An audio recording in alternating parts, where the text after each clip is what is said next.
Welcome to Pennsylvania Newsmakers, and as always, thanks for watching. Well, we had a huge week in Harrisburg this past week, and guess what? The governor made his legislative proposal, that is the budget to the state legislature, more than $31 billion. Not a huge percentage increase in the budget overall, about 1.8%, and we've got a couple of the state's leading reporters that are going to be on in a few minutes to give us an overview. But first, we're going to hear from representatives of the business community, and we'll do that following these words. This is Pennsylvania Newsmakers, a fast-paced, unrehearsed weekly discussion with and about the leaders who shape your world. And now, here's your host, Terry Madonna. Well, here we go again, another budget season and another what could be big battle in the legislature between the governor and the Republican-controlled legislature. Joining me to talk about that is Gene Barr. He's the president and CEO of the Pennsylvania Chamber of Business and Industry, and Dave Taylor. He's the president of the Pennsylvania Manufacturers Association. Gene, I'll start with you. From the point of view, and by the way, we're going to have people in over the next couple of weeks to talk about various aspects of it. Obviously, we have two of the state's leading business representatives here. Their organizations represent, can I say millions between the two of you, Millions think? of employees, sure. That's what I mean, Absolutely. millions of employees. Sure. All right, Gene, let's start with you. The governor didn't call for general tax hikes, but there are taxes in there that, in effect, would affect the business community. Am I right or wrong about that? In fact, let's set this up first. The tone of this budget was distinctly different than the tone we saw, particularly 2 years ago. Right. And in fact, even the Republicans commented on that the governors come in with more of an efficiency type. However, it's also important to note that there are $1 billion in new taxes, and that billion rests squarely on the business community, to be honest. There's an additional tax proposed on natural gas. There's minimum wage hikes. There's a number of things that truly concern people like Dave and I, because we think this is going to hamstring our ability to recover. Our unemployment rate is too high. We've had a recovery that hasn't been as good as we think it should be. And these taxes, unfortunately, are going to hamstring that. We need to find better ways of moving forward. Yeah. Dave, the governor has proposed, first of all, during his campaign in 2014, a tax on the amount of natural gas, the extraction, the per cubic feet out of the well. That's what the shale tax is based on, 5%. He's also called for 6.5% at different times in the budgets. Now he's 6.5% shale tax. The legislature hasn't passed it. This would be the third time it's proposed. What's your sense about that? Well, I mean, it's not going to happen, and it shouldn't. For the legislators who are tired of having to choose between tax increases and spending cuts, the answer is growth. We need broad-based, sustained economic growth across the Commonwealth, and this energy opportunity is the best chance Pennsylvania has of achieving that. The idea that we would impose new industry-specific punitive taxes to depress what should be an engine of growth is just completely counterproductive. And Terry, I'd just say some of the other tax increases that the governor proposed are all retreads from back in the Rendell administration, the things that have failed before. In fact, the one tax, the new computer services tax, there's only 3 states in the nation that have that kind of a tax. It goes back to the 1991 tax increase that Governor Casey put in place, and that was repealed during the Ridge years. I mean, these sorts of things, it's just not what Pennsylvania's economy needs. Yeah. But, I mean, we'll talk about the politics of it in the next segment, what's likely to happen. You guys have a handle on what's going on in the legislature. But there are some other forms of taxation in it that would affect the business community, something that I'm going to ask you to explain because I get lost in trying to understand it, is something called the Delaware loophole, right? You get First off, it doesn't exist. Let's go with that. The loophole has no meaning in law. Okay, but you do. Am I right that that's the words that it has get been used? Proposed that that's already been taken care of 3 years ago. Okay. The proposal that's been out there for quite some time is something called combined reporting, and not to get too far down into the details, but basically Pennsylvania is a separate company state. If Terry Madonna, Inc. operates in Pennsylvania, you pay taxes on Pennsylvania. If you also operate in 3 other states, you only pay what happens in Pennsylvania. Combined reporting would take all of Terry Madonna, Inc., and the Department of Revenue would decide which portion would come into Terry Madonna, Inc. and make a decision about how much of that they're going to tax at a 9.99 rate. Okay. And That's this is the a bad problem. idea because all 50 states have separate and distinct systems of taxation, different kinds of taxes with different rates, different definitions, and different tests of applicability. So there can never be an apples-to-apples comparison. Yeah. Giving the Treasury, the Pennsylvania Department of Revenue, the powers of the IRS, it's going to take away predictability from tax compliance. It's going to make every encounter with the State Department of Revenue a negotiation as to how they will choose to assess your operations in other states.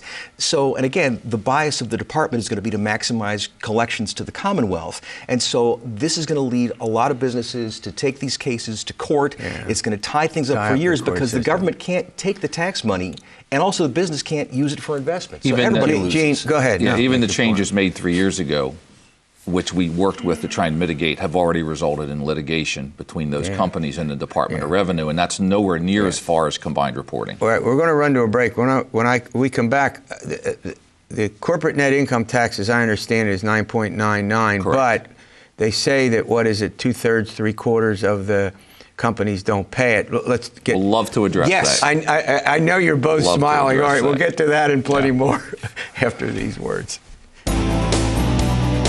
This broadcast of Pennsylvania Newsmakers is presented by the Pennsylvania Chamber of Business and Industry, now celebrating 100 years as the statewide voice of business, and by the Pennsylvania State Education Association and Partners for Public Education, bringing the power of a great education to our schools, our students, and our communities.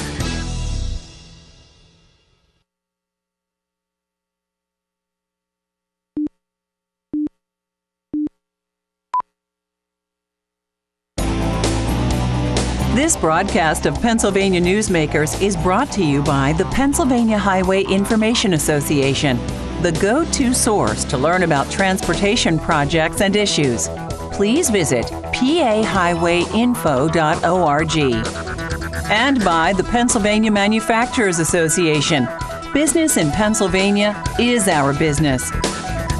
Welcome back to the program. Well, this week and the next couple of weeks, we're taking a look at various aspects of the Pennsylvania budget. We have representatives from the business community.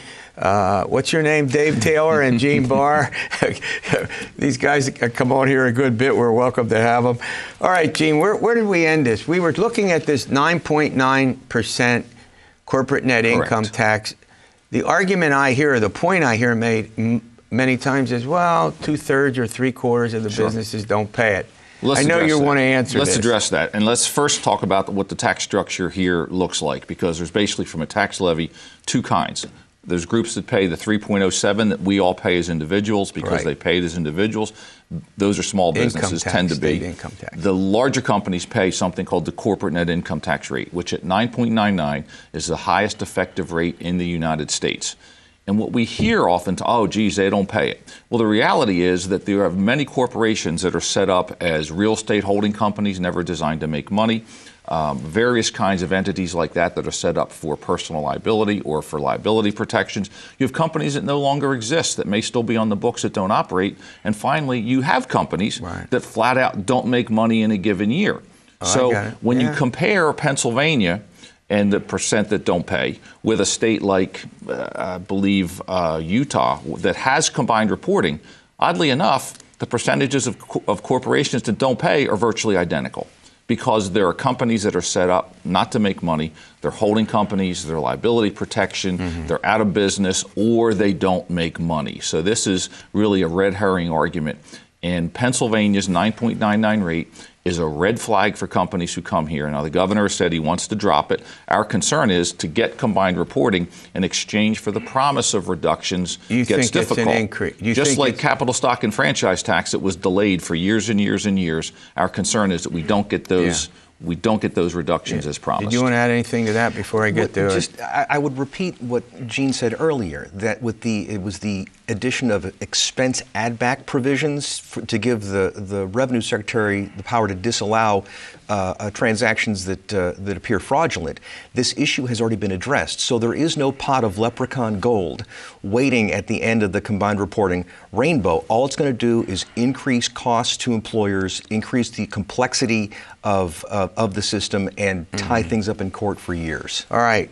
One of the things, there are a couple of issues that the governor did not address that we hear a lot about. One is property tax reform, and every session there are bills introduced to do something about that, to get rid of the property tax either in whole or in part.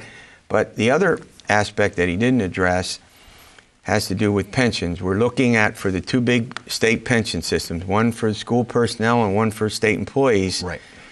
I hear estimates from $50 to $60 billion. Correct. In terms of you pay off everybody who's entitled to it under the law. Correct. The unfunded liability. Under unfunded liability. So where does that stand, do you think? Well, I mean, it's a crisis. It's been a crisis for years. We've seen this coming, and we haven't had the political courage to actually get to a meaningful conclusion. The time has come. We've got to get this done. And while I hear that there are negotiations that are taking place, it was regrettable that the governor didn't specifically make mention of this and the need to address it while he was there in making the budget speech, because again, until and unless we fix this, as we and the chamber have said many times, there's no point in talking about anything else. Yeah. Because this is just so enormous. Look, one of the things that I thought was the governor didn't want to bring it up because he wants to use it to negotiate with. He called in. I was on the Pennsylvania Cable Network call-in program, and he called in and said, well, there are certain types of change that I would agree to. Yes. For example, I think he would agree to up to a certain amount, let's say up to $50,000. State employees, school personnel would continue in the defined benefit program. Above that, they would go into defined contribution.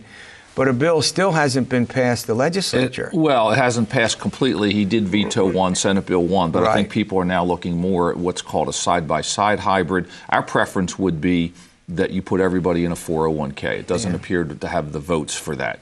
But Dave's exactly right. This is the biggest fiscal crisis that we face.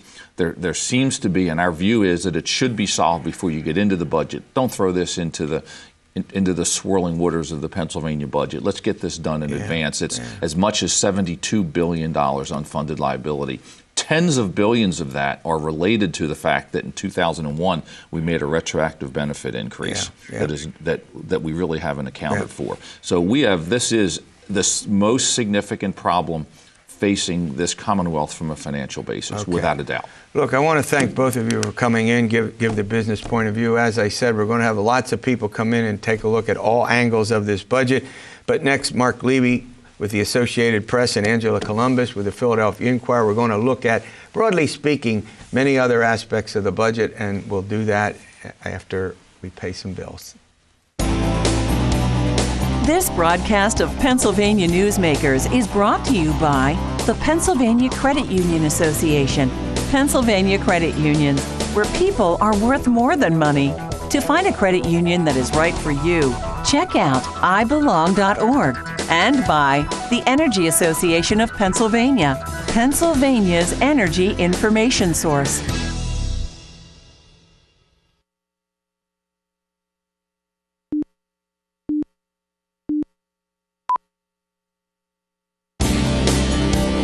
This broadcast of Pennsylvania Newsmakers is presented by the Hospital and Health System Association of Pennsylvania, working towards a healthy Pennsylvania, and by the Pennsylvania Coal Alliance, representing companies involved in America's most affordable, reliable energy source. To learn more, visit pacoalalliance.com. Well, two of the state's leading reporters join me for a kind of an overview of the budget. We're going to take a look at winners and losers. The two reporters, aforementioned reporters, Marc Levy with the Associated Press and Angela Couloumbis with the Philadelphia Inquirer. Both have been covering, I won't get into how long, the state legislature and the budgets. We'll skip that. All right, Marc, budgets always produce winners and losers. Yeah. Let's start on the upbeat, the winners. Who are the winners in this? So the governor found $100 million more for public schools, $25 million more for special education costs, a lot more money for early childhood education programs, about 40% more there. Some more money for counties to do their child welfare programs. They're getting a lot more calls because of new state laws about reporting child abuse. And there's more money for people with intellectual disabilities, adults with intellectual disabilities and autism who need day services, home care. Look, you wrote a great summary that I'm using shamelessly. Is there any way, is that online anywhere that the folks out there could get it? Yes, if you got it, then it's online. Okay, so how would they do that? AP? They could probably Google something like highlights of Tom Wolf's third state budget. Yeah, you really, if you're really interested, there's a great summary of all the big aspects of the bill. Well, I'll go to you, Angela. There are losers. Sure. Or the budget proposal, I should say. But it'll be a bill before long. Go ahead. Under Governor Wolf's budget, we did not see any additional money for higher education. So the state-relateds have been flat funded. Pitt, Penn State, right. Temple, and Lincoln, and community colleges too. And community colleges, although the 14 universities within the state system got some money, but $8.9 million. But it's really a drop in the bucket for them. Going forward again with losers, I guess you could call the drilling industry, the natural gas drilling industry, losers. They are going to be subject potentially to a 6.5% tax. And then you have this whole real interesting aspect of Governor Wolf's budget that talks about putting a fee on communities that receive coverage from the Pennsylvania State Police. Oh, that's a huge issue, right. Now, here's what I heard. Either one of you can respond to this. 67% of Pennsylvania counties get all of their police service from the state police or part of it. Half of them get them from state police totally. And if you look at the map, it's rural and small town Pennsylvania that needs the help.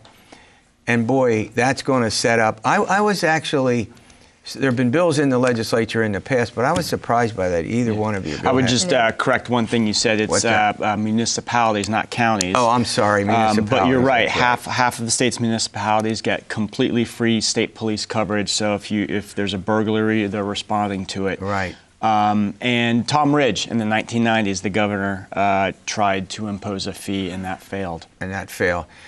I don't have any sense about what the legislature is likely to do. I mean, this could create a split between, a lot of Republicans represent rural and small town Pennsylvania, these municipalities, far more than Democrats do.